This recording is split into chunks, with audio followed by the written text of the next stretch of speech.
राम राम भाइयों, सारण क्लासेज में आपका हार्दिक स्वागत है। तो आज हम पढ़ेंगे महिला बाल अपराध का एक टॉपिक घरेलू हिंसा अधिनियम। घरेलू हिंसा अधिनियम पढ़ने से पहले हम जान लेते हैं अपराध क्या है। दोस्तों, कोई भी ऐसा कार्य जो विधि विरुद्ध हो उसे अपराध कहा जाता है। एक है NCRB, national crime record bureau, national crime record bureau, national crime record bureau NCRB, राष्ट्रीय अपराध रिकॉर्ड ब्यूरो जिसे कहा जाता है। एनसीआरबी गृह मंत्रालय के अधीन में रहकर कार्य करता है। ये गृह मंत्रालय के अधीन रहकर कार्य करता है। एक शब्द होता है एफआईआर।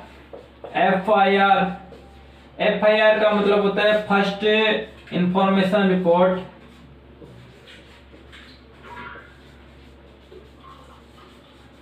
फर्स्ट इंफॉर्मेशन रिपोर्ट मतलब जो कोई भी घटना घटित होने के बाद जो पहली सूचना, प्रथम सूचना दी जाती है उसे एफआईआर कहा जाता है। इससे मिलता जुलता नाम होता है एफआर, फाइनल रिपोर्ट। तो इन सब के बारे में आईपीसी सीआरपीसी की धाराओं के बारे में भी हम आगे पढ़ेंगे, लेकिन हमारा आज का जो टॉपिक है वो है घरेलू हिंसा अधिनियम। घरेलू हिंसा अधिनियम 2005 ये हमारा आज का टॉपिक रहेगा। तो अभी हम इस टॉपिक से संबंधित चर्चा करेंगे।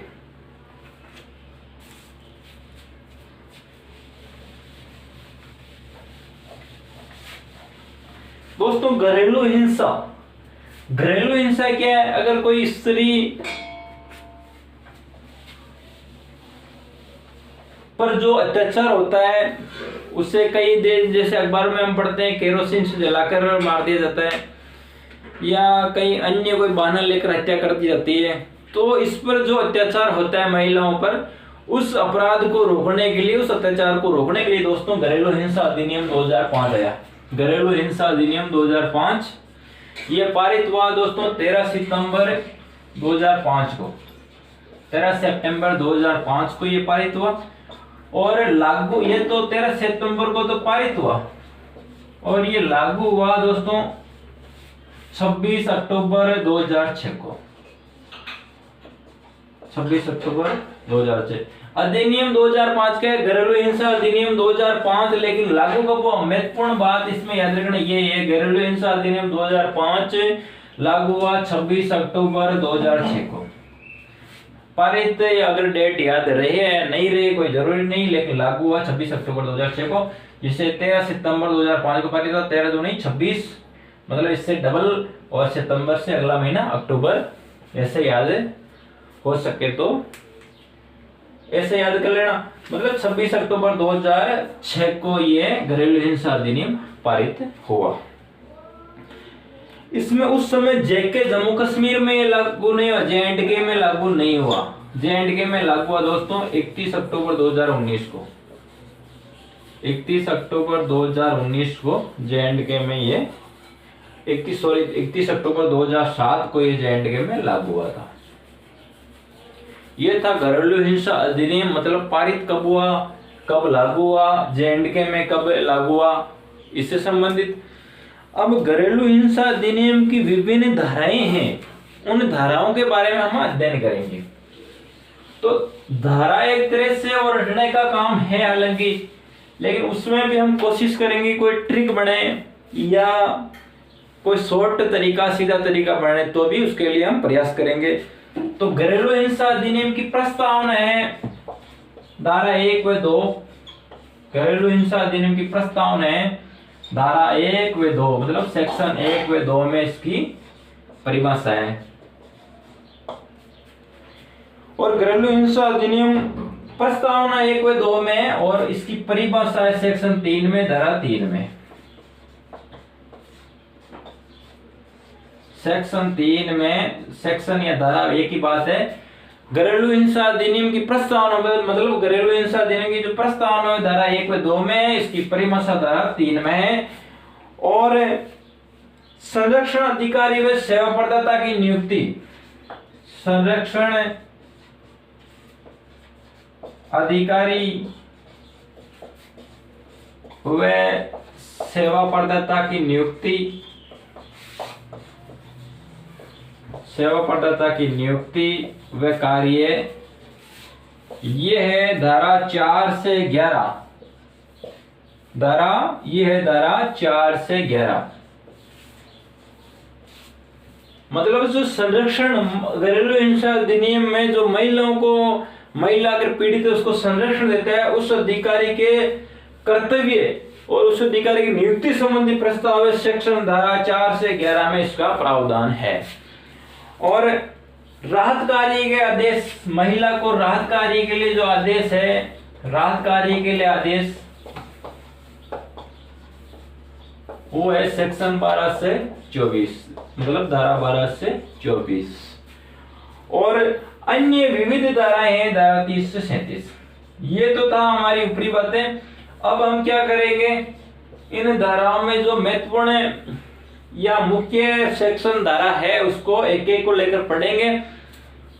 पहले एक बार इनको देख लो। प्रस्तावना, घरेलू हिंसा अधिनियम की प्रस्तावना है धारा 1 व 2, परिभाषा है धारा 3 में, संरक्षण अधिकारी व सेवा प्रदाता की नियुक्ति व कार्य, ये धारा 4 से लेकर 11 तक, और राहत कार्य के आदेश है धारा 12 से लेकर 24 तक, और विविध अन्य धाराएं हैं 30 से 37 तक। अब हम एक एक धारा के बारे में अध्ययन करेंगे। तो दोस्तों, घरेलू हिंसा अधिनियम में क्या होता है? घरेलू हिंसा अधिनियम में दोस्तों होता है एक तो दुर्व्यवहार होता है, एक प्रताड़ना, किसी तरह से शारीरिक, मानसिक, लैंगिक प्रताड़ना, और बलात्संग भी इसमें शामिल हो सकता है। मतलब मुख्य रूप से दुर्व्यवहार व प्रताड़ना को ही इसमें शामिल किया जाता है। मतलब किसी भी तरह से परेशान करना, चाहे शारीरिक रूप से, चाहे मानसिक रूप से, या भावनात्मक रूप से, या कोई भी महिला को कोई काम, जैसे सरकारी नौकरी कर रही है उससे रोकना, उससे वंचित करना, परेशान करना, वो सब एक घरेलू हिंसा में आता है। मतलब महिला जो घर में रहकर जो हिंसा सहन करती है उसे घरेलू हिंसा कहा जाता है। इसके बारे में हम अध्ययन करने। अब देखेंगे हम धाराओं के बारे में।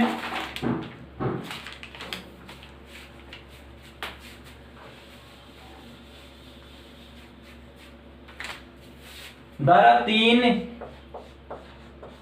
37 धाराएं दोस्तों, 5 अध्याय, और घरेलू हिंसा अधिनियम में 5 अध्याय।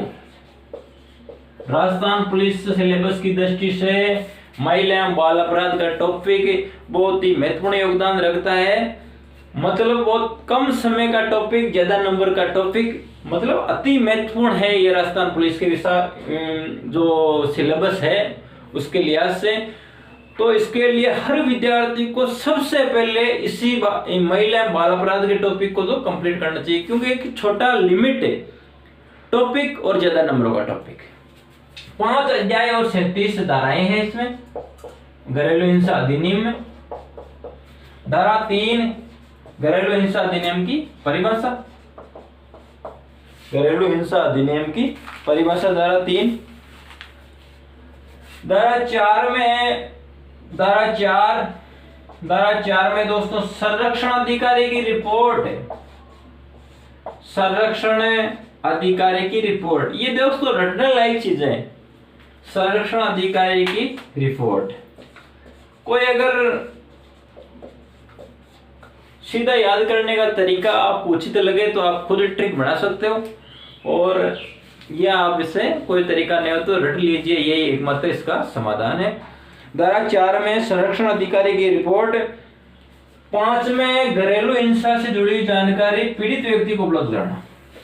मतलब उस जो व्यक्ति या महिला जो पीड़ित हो रखी है उसको बताना कि क्या क्या आपके लिए प्रावधान है, क्या क्या आपके अधिकार है। घरेलू हिंसा से पीड़ित व्यक्ति को जानकारी उपलब्ध कराना, जैसे आपके लिए कितना मुआवजा मिल सकता है, आप इसके लिए कौन सा केस कर सकते हो, क्या कर सकते हो, और इसके लिए आप या न्याय नहीं मिले तो आगे भी उस न्यायालय में रिपोर्ट दायर कर सकते हो या उच्च अधिकारी के पास भी जा सकते हो। धारा 5 में महिलाओं के जो अधिकार है उसके बारे में उस महिला को जानकारी उपलब्ध कराना, मतलब घरेलू हिंसा से जुड़ी हुई जानकारी, घरेलू हिंसा से जुड़ी हुई जानकारी महिला को उपलब्ध कराना, महिला को उपलब्ध कराना। यह था धारा 5 में।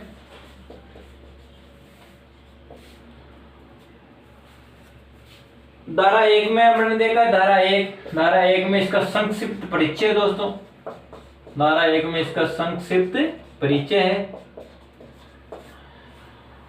और धारा 2 में, धारा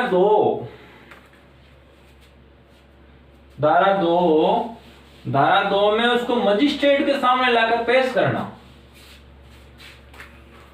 धारा 2 मतलब लाकर दो महिला को, मजिस्ट्रेट को लाकर दो मतलब पीड़ित महिला को मजिस्ट्रेट के सामने पेश करना, पीड़ित महिला को मजिस्ट्रेट के सामने पेश करना। जैसे ये अभी उचित लगा या मेरे को धारा 2 मतलब दो महिला को दो मजिस्ट्रेट को लाकर दो मजिस्ट्रेट के सामने पेश करो, ये धारा 2 हमारी कंप्लीट होती है। उसके बाद है धारा 12, मजिस्ट्रेट के सामने पेश करने में 3 दिन में सुनवाई होगी और 60 दिन में संपूर्ण कार्रवाई होगी। धारा 3 में क्या है, अगर महिला को मजिस्ट्रेट के सामने पेश, 2 में तो लाकर दे दिया मजिस्ट्रेट साहब को, और 3 में धारा 3 आएगा तो 3 दिन में सुनवाई पूरी होगी, महिला की 3 दिन में सुनवाई पूरी होगी, 3 दिन में तो सुनवाई हो जाएगी, 60 दिन में संपूर्ण कार्रवाई हो जाएगी। महिला किस प्रकार से पीड़ित है, क्यों पीड़ित है, इसके क्या समस्या है, उसका समाधान किया जाएगा। नहीं तो महिला और आगे वाद दायर कर सकती है। धारा 12 थी ये। धारा 16 में पक्षकार चाहे तो महिला की सुनवाई बंद कमरे में भी हो सकती है जिससे महिला की गरिमा को आंच नहीं लगे। धारा 16 दोस्तों, धारा 16 में क्या है, धारा 16 में जो महिला या महिला के पक्ष वाले चाहिए कि महिला की सुनवाई बंद कमरे में होनी चाहिए, तो उसकी सुनवाई बंद कमरे में भी हो सकती है जिससे महिला की गरिमा को आंच न आए। ये है धारा 16। इसमें मीडिया पर भी पाबंदी रहती है। मीडिया भी सीधे मतलब किसी महिला का नाम नहीं ले सकता कि फला महिला पीड़ित है, ऐसे दर्शा सकता है कि कोई महिला पीड़ित हो गई, मतलब कुछ मीडिया पर भी इसमें पाबंदी रहती है। ये थी धारा 16। उसके बाद धारा 6 थी हमारी, 16 से मिलती जुलती धारा 6। 16 में तो है कि वो बंद कमरे में सुनवाई होगी अगर पक्षकार चाहे या महिला के पक्ष। धारा 6 में आश्रय गृह, मतलब महिला तो पीड़ित है, घरेलू हिंसा से पीड़ित है, तो घर से बाहर जाएगी तो उसको आश्रय दिया जाएगा। ये सरकार की जिम्मेदारी है। महिला एवं वो विभाग है, महिला घरेलू हिंसा अधिनियम के लिए जो बना रखा है कानून व्यवस्था, उसके तहत महिला को आश्रय दिया जाएगा। ये था धारा 6 में आश्रय। उसके बाद धारा 7 से 6 की ध्वनि, धारा 7 से 6 की ध्वनि मतलब रिपोर्ट है, स्वास्थ्य की रिपोर्ट। धारा 7 से 6 का मतलब स्वास्थ्य मतलब महिला की स्वास्थ्य की रिपोर्ट भी बढ़ाई जाएगी। ये था धारा 7। अब धारा 8 में संरक्षण अधिकारी की नियुक्ति, 8 में संरक्षण अधिकारी की नियुक्ति। संरक्षण अधिकारी जो महिला की रक्षा करेगा, महिला की संपूर्ण जिम्मेदारी लेगा, उस आदमी की नियुक्ति की जाएगी। ये था धारा 8 में। और उसके बाद आती है धारा 9। धारा 9 में आता है संरक्षण अधिकारी है, ये उसके कर्तव्य है। भाई संरक्षण अधिकारी के क्या कर्तव्य? महिला की संपूर्ण जिम्मेदारी, महिला किसी भी प्रकार से यहाँ परेशान नहीं हो, उसकी जिम्मेदारी संरक्षण अधिकारी रहती है। उसमें 9 में उसके ये कर्तव्य बताए गए हैं। और धारा 10 में सेवा प्रदाता, धारा 10 में सेवा प्रदाता या एनजीओ, ये क्या है दोस्तों? महिला घरेलू हिंसा से पीड़ित है तो उसको सहायता उपलब्ध कराने वाले आदमी सेवा प्रदाता कहा जाता है। या कोई संस्था होती है, जैसे प्राइवेट संस्था भी इसमें हो सकती है, तो उसकी महिला की जिम्मेदारी रखने वाली एक संस्था होती है, उससे कहा जाता है सेवा प्रदाता या एनजीओ। सरकारी आदमी भी हो सकते हैं या कोई एनजीओ या संस्था भी हो सकती है। धारा 14, धारा 14 में एनजीओ से परामर्श, सरकारी अधिकारी व महिला एनजीओ से परामर्श कर सकते हैं। धारा 18 से 22 में संरक्षण का, धारा 18 से 22 में दोस्तों है संरक्षण का आदेश, उस महिला के संरक्षण का, सुरक्षा का आदेश है धारा 18 से 22। आपको ये सभी धाराएं याद रखने के लिए कोई ट्रिक पढ़ाए या जितना हो सके बार बार इनका अध्ययन करें, तभी ये धाराएं दोस्तों याद रखने में आसानी होगी। धारा 19 में महिला का निवास, कहाँ इसको निवास कराया जाएगा, घर से बाहर निकाल दिया जाए तो धारा 19 में निवास, धारा 19 में निवास। धारा 20 में मौद्रिक व्यवस्था, मतलब उसको तो वो तो घरेलू हिंसा से पीड़ित है, उसके रुपये पैसों की व्यवस्था और खर्चे के लिए रुपए की व्यवस्था, ये व्यवस्था धारा 20 के तहत की जाएगी। धारा 21 उसके बच्चों की परीक्षा, अगर महिला पीड़ित है तो हो सकता है महिला के बच्चों के साथ भी कुछ अनहोनी हो जाए, तो महिला के बच्चों की सुरक्षा धारा 21 के तहत।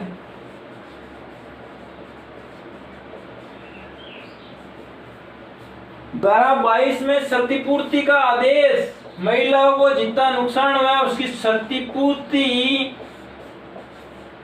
क्षतिपूर्ति का आदेश दिया जाएगा कि जितना महिलाओं को नुकसान हुआ है घरेलू हिंसा से, उसकी क्षतिपूर्ति करने का आदेश ये विभाग घरेलू हिंसा अधिनियम के तहत ये अधिकारी आदेश देंगे। और धारा 24 न्यायालय द्वारा आदेश पारित हो उसकी फोटोकॉपी निःशुल्क दी जाएगी। धारा 24 क्या है? जो घरेलू हिंसा से पीड़ित महिला है उसके लिए जो आदेश पारित हुआ है उसकी फोटोकॉपी महिला को देंगे कि ये तेरे यही आदेश है। अगर वो अनपढ़ महिला तो उसको बोलकर सुनाएंगे कि बहन जी आपके यही आदेश हैं, आपके यही अधिकार हैं, उसको बताया जाएगा। उसके बाद अगर कोई आदमी मजिस्ट्रेट ने कुछ आदेश दे दिया, उस महिला जो पीड़ित महिला है, पीड़ित महिला पर अत्याचार करने वाले व्यक्ति के खिलाफ मजिस्ट्रेट ने सजा सुना दी, कोई जुर्माना सुना दिया, अगर उसका पालन उस व्यक्ति ने, उस अपराधी मान सकते हो या मतलब शोषण करने वाला या हिंसा करने वाला आदमी हम इसे मान सकते हैं, उस आदमी ने अगर मजिस्ट्रेट के आदेश का पालन नहीं किया, मजिस्ट्रेट के आदेश का पालन नहीं किया तो उस पर 1 साल की सजा हो गया, 28,000 का जुर्माना हो सकता है। उससे 1 साल, धारा 24 के तहत ये, अगर हिंसा करने वाले व्यक्ति ने मजिस्ट्रेट के आदेश का पालन नहीं किया तो उसे 1 साल की सजा व 28,000 का जुर्माना। अब मजिस्ट्रेट का आदेश क्या हो सकता है? हो सकता है कि मजिस्ट्रेट का आदेश ये हो कि आगे से आप घरेलू हिंसा, इस महिला पर हिंसा नहीं करोगे, इसकी उचित देखभाल करोगे, इससे बराबर रुपए पैसों महिला को दोगे, मतलब महिला की हर प्रकार से देखभाल करोगे, ये ऐसा आदेश वो मजिस्ट्रेट दे सकता है। अगर उस बात का पालन नहीं किया तो मजिस्ट्रेट को ऐसा लगे कि मेरी बात का, मेरे आदेश का पालन नहीं हुआ है, तो धारा 24 के तहत मजिस्ट्रेट उसको 1 साल की सजा दे सकता है और या 28,000 का जुर्माना कर सकता है, या दोनों ये भी कर सकता है। निर्भया केस, निर्भया केस दोस्तों घरेलू हिंसा से संबंधित नहीं था, निर्भया केस, लेकिन निर्भया केस में भी एक हल्ला मचा था एक तरह से। कोई हमारे कई अपराध संशोधन अधिनियम में इसमें भी संशोधन, जिनगिज ने जो याचिका लगाई थी, इसके बारे में भी आपको जानकारी होनी चाहिए कि निर्भया केस में जनहित याचिका किसके द्वारा लगाई गई, जिनगिज द्वारा इसमें जनहित याचिका लगाई गई। तो ये था हमारा घरेलू हिंसा अधिनियम से। एक घरेलू हिंसा अधिनियम में महत्वपूर्ण धारा है आईपीसी की धारा 354, इसके बारे में हम विस्तार से देखेंगे। धारा 354 दोस्तों, धारा 354 में क्या होता है? धारा 354 में होता है महिला की लज्जा भंग करना। महिला की लज्जा भंग, दोस्तों महिला की लज्जा भंग करने में भी आप अभी देखोगे कितने कितने वर्ष की सजा है। मतलब ये भी एक सामान्य अपराध नहीं मानकर बहुत बड़ा अपराध माना गया है। तो इसमें 354 में 4 अलग अलग प्रकार, 354 ए, बी, सी और डी। 354 ए, बी, सी, डी। तो इसमें ए में क्या है? ए इसमें दोस्तों 354 जो आईपीसी की धारा है, IPC Indian penal code, INDIN Indian penal code, मतलब हिंदी में कहते हैं इसे भारतीय दंड संहिता। भारतीय दंड संहिता इसको हिंदी में बोलते हैं, जो 1860 में लागू हुआ था। 354 ABCD दोस्तों, इसको ध्यान लगाकर सुने। जो हमने पहले जो धाराएं बताई वो मेरे बताने से आपको याद नहीं होगी, क्योंकि वो तो आपको रटनी होगी, उसका तरीका कुछ ढूंढना होगा खुद के हिसाब से। ये इसके बारे में ये महत्वपूर्ण है। हो सकता है कि राजस्थान पुलिस में एक क्वेश्चन धारा 354 से संबंधित आए। तो 354 ABCD बस 1 मिनट की बात है, इसे जरूर देखें। 354 ए मतलब उत्पीड़न है। ऐसे आप मान लो उत्पीड़न, आपको तो मानना है, याद करना है। ऐसे उत्पीड़न मतलब महिला पर किसी ने टीका टिप्पणी की, छेड़छाड़ की, उससे अश्लील साहित्य भेजने या दिखाया, अश्लील साहित्य महिला को भेजा गया या दिखाया गया, उस पर टीका टिप्पणी की गई, तो इसके तहत धारा लगती है इसकी 354 ए। इसमें 3 वर्ष की सजा का प्रावधान है दोस्तों, 3 वर्ष की सजा का प्रावधान है इसमें। अब आती है धारा 354 बी मतलब बिना वस्त्र के, बिना वस्त्र के मतलब निर्वस्त्र करना या बिना वस्त्र के करना महिला को। तो इसमें 3 वर्ष की सजा, 3 वर्ष से लेकर 5 वर्ष की सजा का इसमें प्रावधान है। 3 वर्ष व अधिकतम 7 वर्ष की सजा का प्रावधान है, अधिकतम 7 वर्ष। 354 ए में क्या था दोस्तों? 354 ए में था उत्पीड़न या टीका टिप्पणी या अश्लील साहित्य दिखाना, इसमें 3 वर्ष की सजा का प्रावधान था। 354 बी ऐसे उत्पीड़न, बी में बिना वस्त्र निर्वस्त्र करना, इसमें 3 वर्ष की सजा और अधिकतम 7 वर्ष की सजा। अब आती है धारा 354 सी देखो, चोरी। सी से क्या? चोरी का सूत्र क्या होता है? चोरी दिल चुराएंगे, तुझको उठा कर ले जाएंगे, ये चोरी मतलब चुपके देखना किसी को, ताक जाग करना इसमें आता है।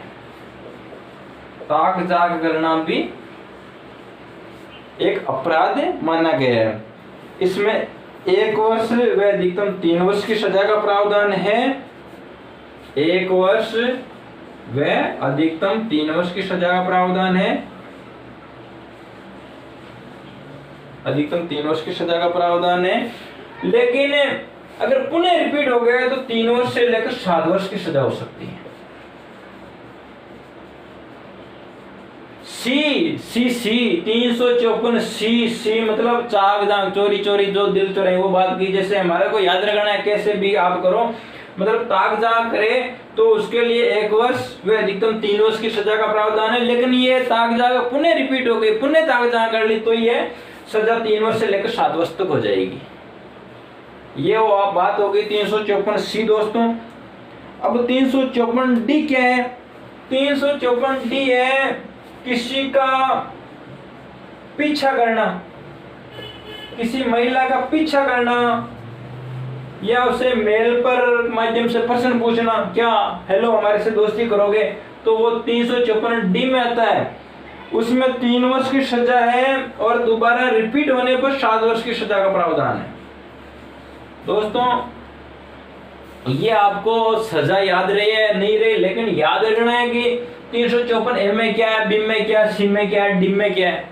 इसमें क्या आदमी चक्कर बकर हो जाता है, इधर उधर हो जाता है, M में क्या है, B में क्या, मतलब इसको याद रखना है। 354A ऐसे मान लो उत्पीड़न होता है या नहीं होता है, लेकिन आप मान लो ऐसे एक ऐसे उत्पीड़न नहीं बढ़ता है। ऐसे उत्पीड़न मतलब टीका टिप्पणी या किसी को अश्लील साहित्य भेजना, ये हो गया 354A। अब बी आएगा, बी से बिना वस्त्र या निर्वस्त्र करना 3 वर्ष व अधिकतम 7 वर्ष की सजा।